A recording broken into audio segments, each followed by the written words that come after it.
time and a place for long years of experience in public life. There's also a time and a place for new voices, fresh voices, yes, younger voices. And that time and place is now. With as much grace as he could muster, President Joe Biden passing the Democratic baton on national television. Okay, folks, let's get down to brass tacks. Polling from the New York Times has Trump leading, Vice President Harris 48-47. On the flip side, a Reuters poll has Harris now ahead 44-42. Man, it looks tight tomorrow. You know what I think of polls, so don't even go there with me. You know, I mean it. I don't care if you're reading them or if you're swinging from one. I'm not impressed.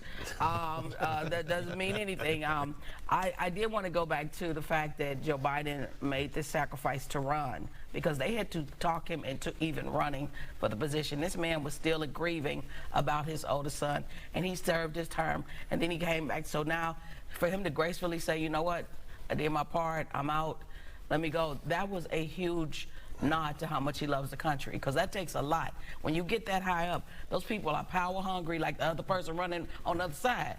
And giving that seat up takes a lot for a man to do, and that he did it, I applaud him for that. Okay, if it's time for a new generation of leadership, maybe it's really time. Should he be stepping back? And resigning? Oh, resigning. No. Well, you know, one of the things that stands out is that if you're saying that you can't, you're not in a position to continue the race, then it does lead me to wonder how you're in a position to continue to lead the country for the next 6 months. That is of concern. But the two things that did stick out was, one, his talk about shifting to this next generation, because I think we're seeing this tug of war in politics today where some people are shifting, some people aren't. He handed it to Kamala to run.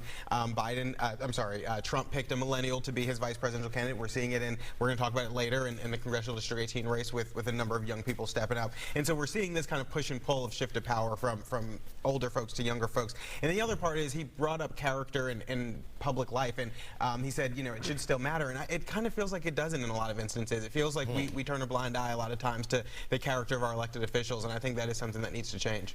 Bob, when they fly you in for your advice on how to attack effectively the Democratic presumed nominee, what would you tell them?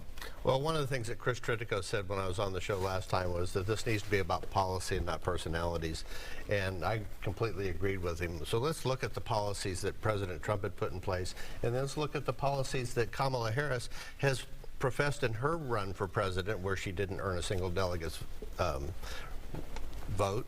And so let's see, you know, she's for decriminalizing illegal border crossings. She's for doing away with beef. She's for defunding police. She's for doing away with straws. You know, I mean, she's an authoritarian that couldn't keep her staff in place. More than 92% of her staff left during her 3 years as vice president.